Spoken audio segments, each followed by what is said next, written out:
Aujourd'hui, on va se pencher sur une situation assez unique, l'opposition intense à laquelle le gouvernement israélien fait face. Mais attention, une opposition qui ne vient pas de l'extérieur, non, elle vient du cœur même de sa propre société. On va décortiquer cette crise sur 3 fronts bien distincts. D'abord, l'angoisse très personnelle dans la rue, ensuite les attaques politiques au Parlement, et enfin les énormes batailles idéologiques qui se jouent en ligne. Et pour commencer, écoutez bien cette phrase. Elle est d'une puissance incroyable. Si mon enfant revient dans un sac, je ferai justice moi-même. Ça, ce n'est pas un politicien qui parle, c'est une mère d'otage qui hurle ça au visage d'un ministre. On n'est pas dans le désaccord politique là, on est dans la douleur à l'état brut.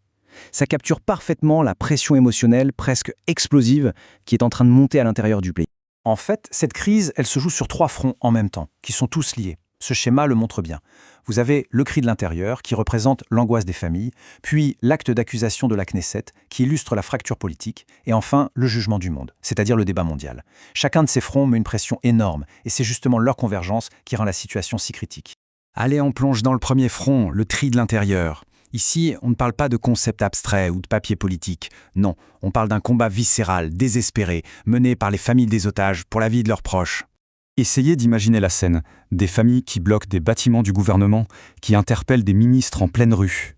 Leur peine, leur frustration, tout ça a débordé pour se transformer en action directe, sans aucun filtre. Elles se sentent complètement ignorées et on sent bien que leur patience est à bout.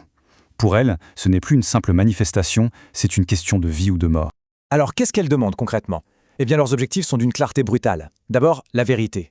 Une mère a crié « Dites la vérité au public ». Ensuite, que les otages soient la priorité absolue, avant n'importe quel objectif militaire. Et enfin, elles en ont assez de l'inaction politique, au point de traiter les ministres de clowns ou de remettre en question leur intégrité.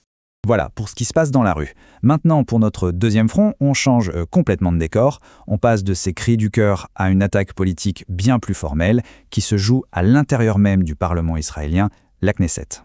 La scène se déroule donc à la Knesset. Une députée, Nahama Lazimi, se lève, regarde le Premier ministre et lance « Je vous accuse, Benjamin Netanyahou ». Et là, elle déroule un acte d'accusation en 5 points.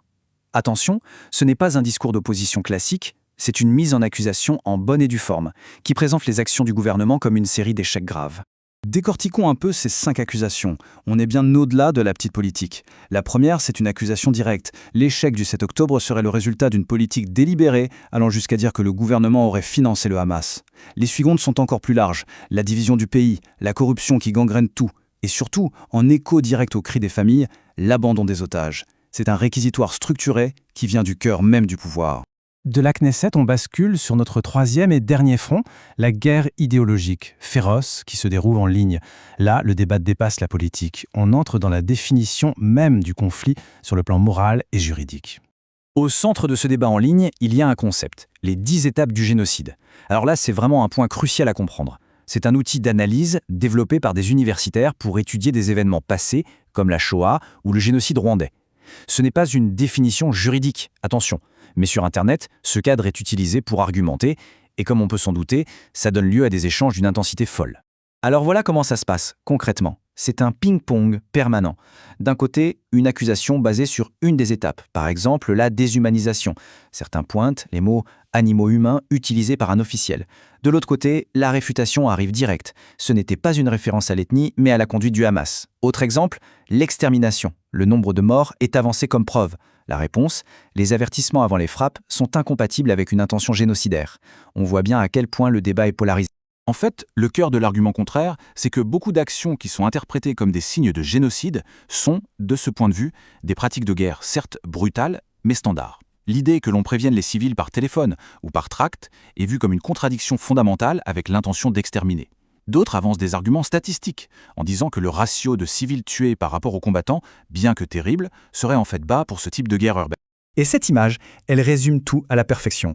On a 2 récits complètement différents pour un seul et même conflit, chacun avec son propre vocabulaire. D'un côté, le récit du génocide, avec des mots comme extermination, déshumanisation. De l'autre, le récit de la guerre, avec des termes comme légitime défense, dommages collatéraux. C'est un véritable choc des visions du monde.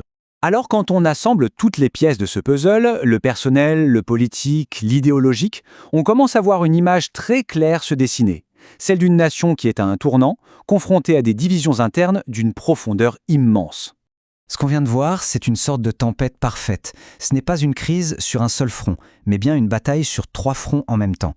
La pression vient des rues, nourrie par la douleur des familles. Elle vient de l'intérieur même du Parlement, avec ses accusations formelles. Et elle vient de la scène mondiale, où se joue un débat acharné sur l'âme même des actions de la nation. Et c'est ça le point clé. La fin de la guerre à Gaza, quelle qu'elle soit, ne sera pas la fin de l'histoire. Ce sera, en réalité, le début d'un profond examen de conscience pour Israël, vis-à-vis de son peuple, de sa politique et de sa place dans le monde. Ce qui nous laisse avec une question fondamentale. Quand un gouvernement fait face à une opposition aussi forte venant de son propre peuple, de ses propres élus et de l'arène mondiale, comment peut-il ne serait-ce que commencer à tracer un chemin pour l'avenir ? C'est le défi immense auquel Israël est confronté aujourd'hui.